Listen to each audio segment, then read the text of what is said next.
Hi friends, welcome to Arun Tech YouTube channel.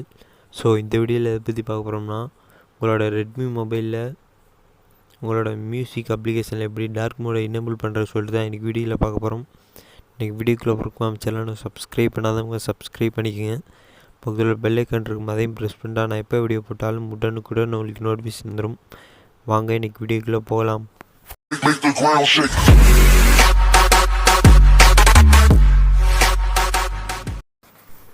இதுக்கு பார்த்திங்க அப்படின்னா MI11 MI10 அந்த அப்டேட் பண்ணியிருக்கோம்னா தேவையில்லை.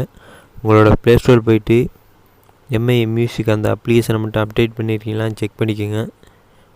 அப்டேட் பண்ணதுக்கப்புறம் அந்த மியூசிக் அப்ளிகேஷன் வந்து ஓப்பன் பண்ணுங்கள்.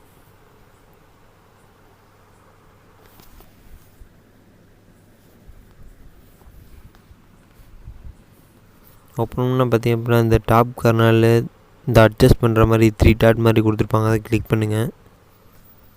கிளிக் பண்ணோன்னா மூணாவதாக பார்த்திங்க அப்படின்னா டவுன்லோட்ஸ் ஃபீட்பேக்ஸு கீழே செட்டிங்ஸ் இருக்குமோ அதை கிளிக் பண்ணுங்கள். கிளிக் பண்ணோன்னா இதை கீழே பார்த்திங்க அப்படின்னா அட்வான்ஸ் செட்டிங்ஸு கீழே பார்த்திங்க அப்படின்னா டார்க் மோடுன்னு இருக்குமோ அதை வந்து எனேபிள் பண்ணுங்கள். எனேபிள் பண்ணிட்டீங்க அப்படின்னா உங்களோட மியூசிக் அப்ளிகேஷன் மட்டும் டார்க் மோடு வந்து எனேபிள் ஆகிடும். இப்போ வந்து பார்த்திங்க அப்படின்னா உங்களுக்கே தெரியும், இது வந்து உங்களுக்கு நைட்டில் பார்க்குறதுக்கு கொஞ்சம் நல்லா கொஞ்சம் ப்ரைட்னஸ் வந்து கம்மியாக இருக்கும், யூஸ் பண்ணுறதுக்கும் நல்லாயிருக்கும்.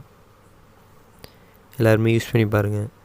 இந்த வீடியோ உங்களுக்கு பிடிச்சிருந்துச்சுன்னா லைக் பண்ணுங்கள், கமெண்ட் பண்ணுங்கள், உங்கள் ஃப்ரெண்ட்ஸ்க்காக ஷேர் பண்ணுங்கள். மறக்காமல் சேனலை சப்ஸ்கிரைப் பண்ணிடுங்க. நன்றி. மீண்டும் அடுத்த வீடியோவில் சந்திக்கிறேன். நன்றி.